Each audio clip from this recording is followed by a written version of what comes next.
हर हर महादेव, जय भोलेनाथ। स्वागत है आप सभी का हमारे चैनल पर। आज के इस वीडियो में हम आपको सुनाएंगे सावन मास के महात्म के 9वें अध्याय की कथा।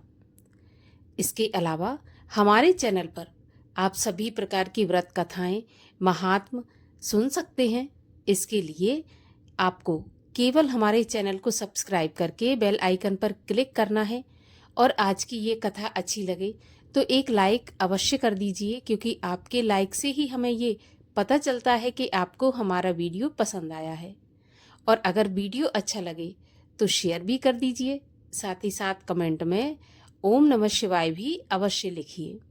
तो चलिए अब हम शुरू करते हैं आज की कथा।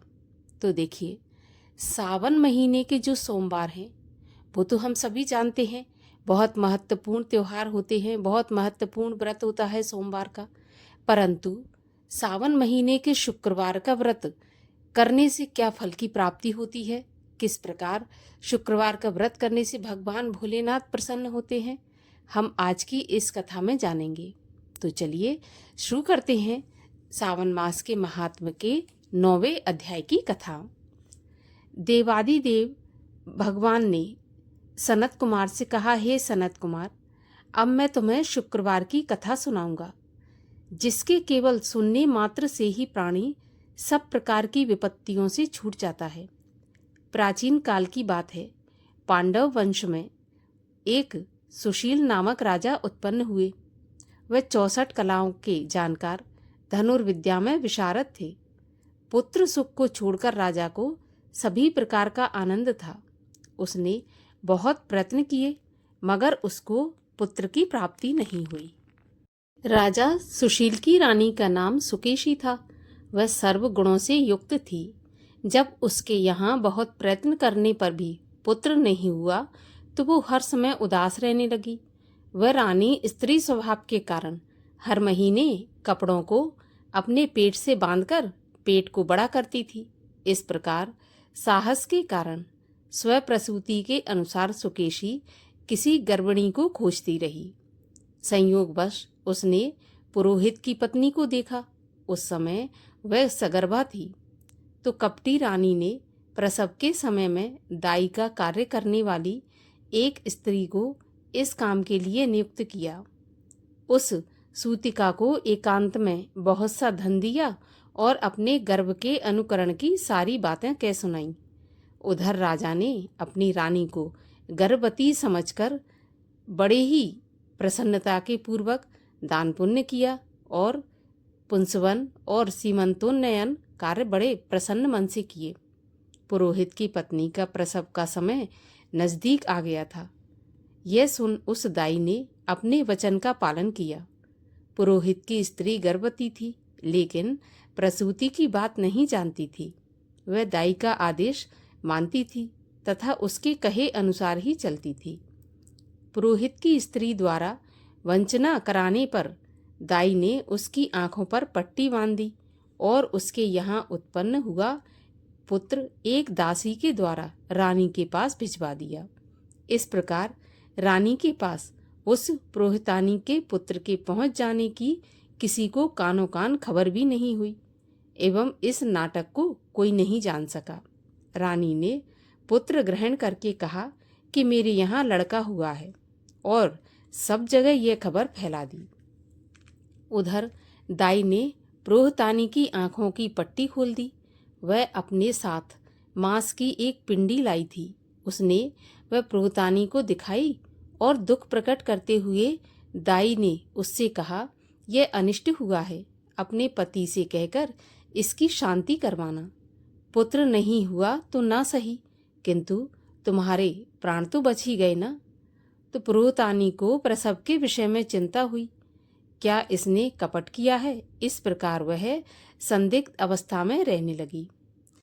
तब भगवान शिव महादेव जी ने सनत कुमार जी से कहा कि राजा ने जब पुत्र उत्पन्न होने के बारे में सुना तो जात कर्म आदि करके ब्राह्मणों को गज, अश्व, रथ आदि दान में दिए। जो बंदी खाने में थे उन सबको छोड़ दिया। सूतिकांत में नामकरण आदि संस्कार किए। राजा ने राजकुमार का नाम प्रियव्रत रखा। श्रावण मास आने पर पुरोहित की पत्नी ने शुक्रवार के दिन भक्ति द्वारा जीवंतिका का अर्चन किया। दीवार पर जीवंतिका की मूर्ति अंकित करके पुष्पमाला से शोभित कर 5 दीपक जलाए। गेहूं के आटे के दीपक पकाकर भोजन करती। भोजन के पश्चात कहती, हे कृपानिधे, जहाँ पर भी मेरा पुत्र हो उसे सुरक्षित रखना। ऐसी प्रार्थना करने के पश्चात वह कथा सुनती और यथाविधि व्रत करती थी। जीवंतिका के प्रसाद से वह बालक चांद की तरह बड़ा होने लगा और पुरोहितानी की भक्ति से प्रसन्न होकर जीवंतिका उसकी रात दिन रक्षा करने लगी। कुछ काल बीतने पर जब राजा मर गया तो पितृभक्त पुत्र ने पिता की पारलौकिक क्रिया की। मंत्रिमंडल ने उसको राज सिंहासन पर बैठा दिया। कुछ काल तक उसने राज्य की भली भांति देखरेख की। उसके बाद राज्य का भार वृद्ध मंत्री को सौंपकर स्वयं पितृ ऋण से मुक्ति प्राप्त करने के लिए गया और तीर्थ को रवाना हो गया। उसने यह यात्रा राजकीय वेश को त्याग कर कार्पटिक वेश में की।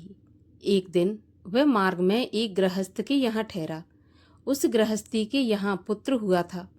इससे पहले उस गृहस्थी के यहाँ जो 5 पुत्र हुए थे उनको षष्ठी देवी मार डालती थी। लेकिन इस लड़के के पैदा होने के 5 दिन बाद राजा उस गृहस्थ के मकान में सो रहा था कि उस रात को षष्ठी देवी उस बालक को मारने के लिए आई। इस पर षष्ठी देवी को जीवंतिका ने कहा कि हे षष्ठी, इस राजा को लांग कर मत जाना।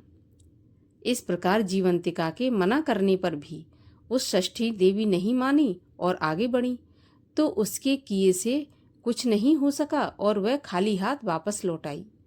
गृहस्थ ने जब अपने लड़के को जीवित देखा तो राजा को उसने लड़के का जीवन दाता जानकर प्रार्थना की कि हे राजन, आप आज दिन मेरे मकान पर ही ठहरें, क्योंकि आपकी कृपा से ही मेरा यह 6वां पुत्र जीवित बचा है। उस गृहस्थ की ऐसी प्रार्थना सुनकर राजा एक दिन के लिए वहां रुक गया। इसके बाद जब वह गया पहुंचा और वहां पिंडदान देने लगा, वहां विष्णु पद पर पिंड देते हुए उसे आश्चर्य हुआ। उसने देखा कि पिंड को ग्रहण करने के लिए 2 हाथ बाहर निकले हैं। यह कौतुक देखकर राजा चकित रह गया। ब्रह्म आज्ञा से राजा ने विष्णु पद को ही पिंड दिया और एक विद्वान ब्राह्मण से पूछा कि यह सब कौतुक क्या है। तब उस ब्राह्मण ने कहा, राजन, ये दोनों हाथ तुम्हारे पिता के हैं। घर जाकर अपनी माता से पूछना कि ऐसा क्यों कर हुआ और यह सब क्या कौतुक है। यह तुम्हारी माता ही तुम्हें बताएंगी। राजा उदास तथा दुखी होकर अपने मन में अनेक तरह के विचार करने लगा। लौटते समय राजा फिर उस गृहस्थी के यहाँ ठहरा जहाँ पर के वह यात्रा को जाते समय ठहरा था। उस गृहस्थ के यहाँ अब दूसरा लड़का हुआ है, जिससे पैदा हुए आज 7वां दिन था। इस दूसरे लड़के को ग्रहण करने के लिए रात को षष्ठी देवी वहां आई। षष्ठी देवी को जीवंतिका ने दोबारा मना किया। षष्ठी देवी ने जीवंतिका से पूछा कि जीवंतिके, आपको इन लड़कों के बचाने की क्या आवश्यकता है? इसकी माँ ऐसा कौन सा व्रत करती है जिससे आप रात दिन इनकी रक्षा करती हैं? षष्ठी देवी की बात सुनकर जीवंतिका मुस्कुरा गई। राजा दोनों की बात सुनने के लिए जाग रहा था। वह नींद का बहाना करके आंखें मूंद कर पड़ा हुआ था। जीवंतिका ने कहा, षष्ठी देवी, इसकी माँ श्रावण के महीने में शुक्रवार के दिन पूजन तथा नियम के अनुसार व्रत करती है। यह नियम क्या और कैसा है मैं आपको सब बताती हूँ। इसकी माँ उस दिन हरे रंग का वस्त्र नहीं पहनती, हाथों में हरे रंग की चूड़ियाँ नहीं पहनती, चावल के धोवन के जल को कभी नहीं लांघती, हरे पल्लव के मंडप के नीचे नहीं आती, हरे रंग का साग नहीं खाती। यह सब कुछ मेरी प्रसन्नता के लिए करती हैं, इसलिए मैं उसकी और उसके इस लड़के राजा की सुरक्षा करती हूँ। ऐसा वार्तालाप सुनकर राजा दूसरे दिन अपने नगर में आया। उसके स्वागत के लिए नगर का हर बच्चा, बूढ़ा और नौजवान एकत्रित हुए। राजा जब राजभवन में पहुंचा तो उसने अपनी माँ से पूछा, माता, आप जीवंतिका का व्रत करती हैं क्या? उसकी विधि क्या है? माँ ने उत्तर दिया, जीवंतिका का व्रत मैं नहीं जानती।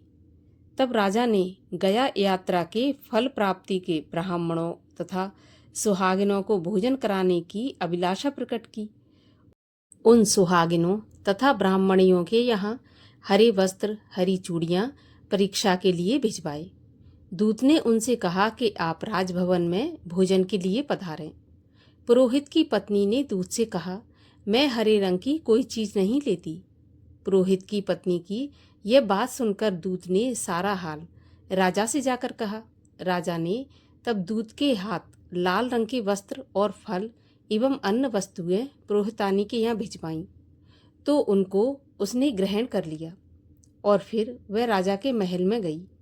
उसने राजभवन के पूर्वी द्वार पर चावलों के धोवन का जल तथा हरे वर्ण का मंडप देखा। फिर वह अन्य द्वार से राजभवन के भीतर गई। उसको देखकर राजा ने उसे नमस्कार किया और नियमों के पालन करने का कारण पूछा।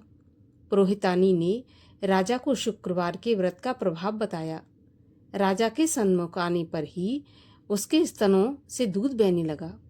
उस बहती दुग्ध धारा से राजा भली भांति भीग गया। अब तो गया जी से 2 हाथ निकलने लगे तथा मार्ग में गृहस्थी के यहाँ देवी से बातचीत और पुरोहितानी के स्तनों से दूध बहने के कारण राजा को पूर्ण विश्वास हो गया कि यही मेरी माँ है।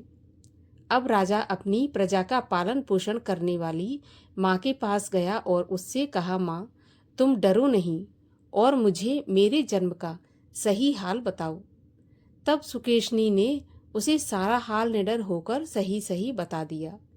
इस पर राजा ने अपने असली जन्मदाता माता पिता के चरणों में नमस्कार किया और उनको बहुत सारा धन देकर माला माल कर दिया। एक दिन रात को राजा ने जीवंतिका से प्रश्न किया कि हे जीवंतिका, मेरे जन्मदाता पिता तो मौजूद हैं, फिर गया में पानी से 2 हाथ किसके निकले थे? तब देवी ने राजा को स्वप्न में उत्तर दिया कि राजन, मैंने केवल तुझे विश्वास दिलाने के लिए ऐसी माया की थी, इसमें संदेह मत करो। भगवान श्री सदाशिव ने श्री सनत कुमार जी से कहा, हे सनत कुमार, मैंने श्रावण के महीने में शुक्रवार का व्रत करने का महात्म्य तुमसे कहा है। इस व्रत के करने से मनुष्य की सभी इच्छाएं पूर्ण हो जाती हैं। तो ये था सावन मास के महात्म्य का 9वां अध्याय। अगले अध्यायों की कथा सुनने के लिए चैनल को सब्सक्राइब करके बेल आइकन पर क्लिक अवश्य कर लीजिए और आज की कथा अच्छी हो तो एक लाइक तो अवश्य ही कर दीजिए।